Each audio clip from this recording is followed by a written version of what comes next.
Story time about how I was married to a serial killer. Okay, so there's a lot to unpack here. I'm going to do this over several parts, but first, let's just talk about how we met. Okay, so I was friends with this girl in the 6th grade, and we wound up living 3 doors down from each other. So we got to be really close, and I'd go over to her house after school a lot.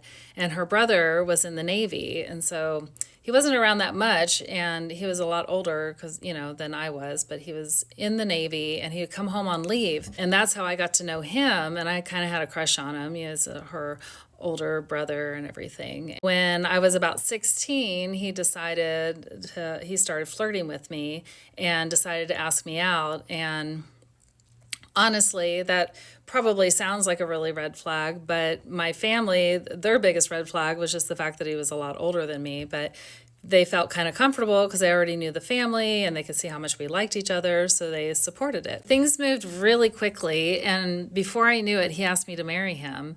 And honestly, that sounds crazy, except that my life was like really chaotic at the time. So when he asked me to marry him, I just jumped on it because it was like really the best thing I had going for me. So to answer a few of your guys' questions from my last video, yes, this is a true story about my life.